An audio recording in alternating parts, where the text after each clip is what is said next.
একটা পাখি সকালবেলা যখন বের হয় তখন কি সে জানে যে তার রিজিক কি আছে? তাহলে আমিও তো একটা মানুষ, আমার জন্য আল্লাহ একটা definitely has a plan, Allah definitely has a plan. তো আমি কেন অতিরিক্ত চিন্তা করব? আল্লাহ আপনাকে কখনোই হতাশ করবেন না আপনি যদি আল্লাহর উপর দৃঢ় বিশ্বাস রাখেন। বান্দা যেমন তার সৃষ্টিকর্তার দিকে আশা করে, এবং আপনার কাছে যখনই আসবে, এটা দুনিয়ার একটা পরীক্ষা।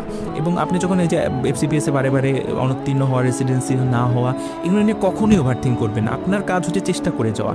এবং আপনি আরেকটা কথা, তার মানে এই না যে আপনি অন্যদের থেকে কখনো পিছায় পড়বেন না। সবার দিনই 24 ঘন্টা, কারো দিন কিন্তু 24 ঘন্টা থেকে বেশি না। আমি বলি যে if you don't do extra you will not get extra. আপনাকে এটা করতে হবে যে আল্লাহর কাছে এটা প্রমাণ করা যে আল্লাহ আমি বেস্ট। আমি অন্যজন 12 ঘন্টা পরিশ্রম করলে আমি 13 ঘন্টা করি।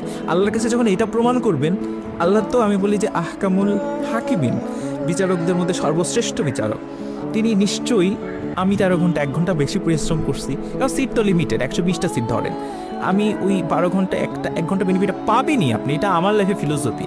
আপনি এক্সট্রা পরিশ্রম করলে এক্সট্রা পরিশ্রম আল্লাহ আপনাকে আল্লাহ নিরাশ করে।